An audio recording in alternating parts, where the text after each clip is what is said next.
महापालिका आणि जिल्हा परिषद निवडणुका एकत्र लढवणाऱ्या राष्ट्रवादी काँग्रेसच्या विलीनीकरणाचा मुद्दा काही दिवसांपासून चर्चेत आहे।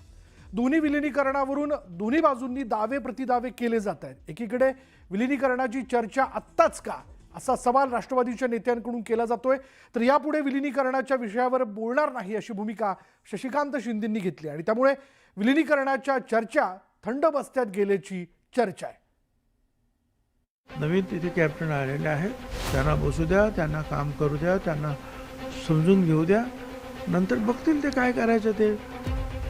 आज आमच्या समोर हा विषय खरोखरच नाही। आता मला वाटतं की आम्ही हा विषय आता स्वतः बंद केलेला आहे। काय होतंय की आम्ही मागे लागलोय विलीनीकरणाच्या अशा प्रकारचं जे चित्र निर्माण केलं जातंय।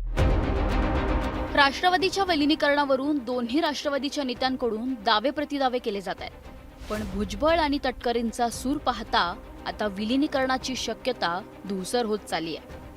अजित पवारांच्या अकाली निधनानंतर राष्ट्रवादीच्या विलीनीकरणाचा मुद्दा ऐरणीवर आला होता।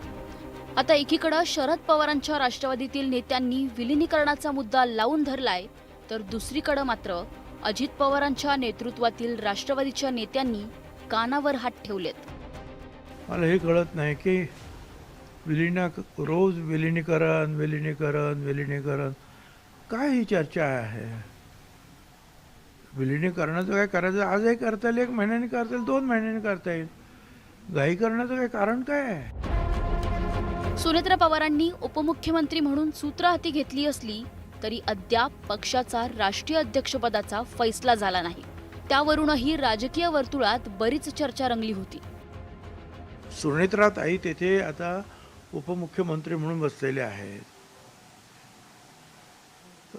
राष्ट्रीय अध्यक्ष म्हणून सुद्धा आम्ही त्यांची निवड करणार आहोत।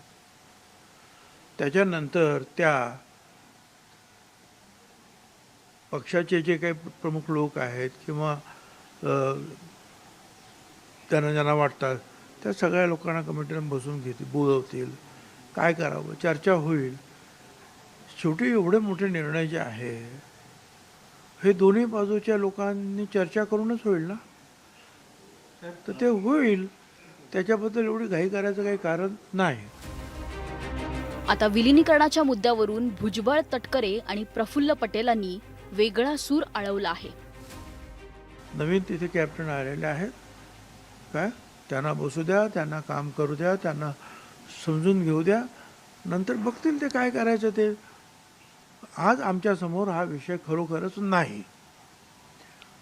अगदीच माझ्या समोर जर तुम्ही सांगितलं हा विषय काय आहे तुमच्या समोर, तर त्यांनी ते स्थिर स्थावरपणे व्यवस्थित बसणं आणि त्यांची राष्ट्रीय अध्यक्ष म्हणून निवड करून घेणं हा आमच्या समोरचा असलेला प्राथमिक अजेंडा आहे।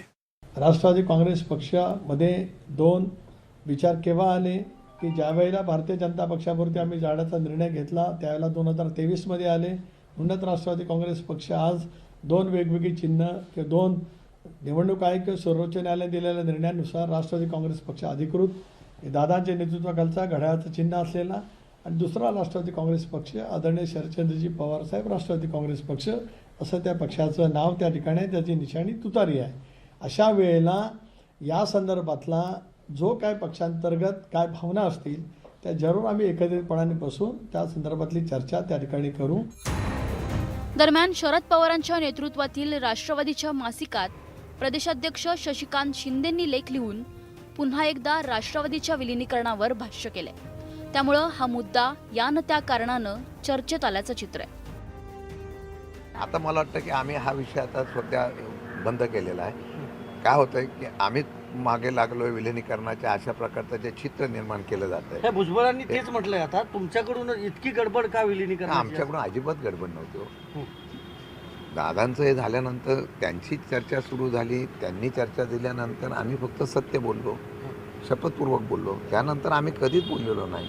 आम्ही एवढंच म्हणालो की दादांची इच्छा होती ती पूर्ण करायची का, एवढा फक्त विषय। आता तो आमचा पार्ट राहिलेला नाही, म्हणून आम्ही त्या दिवसापासून ज्यावेळेला ह्या चर्चेवर सातत्याने चर्चा व्हायला लागल्या त्या दिवसापासून आम्ही ठरवलं याच्यावर आता भाष्य करायचं नाही।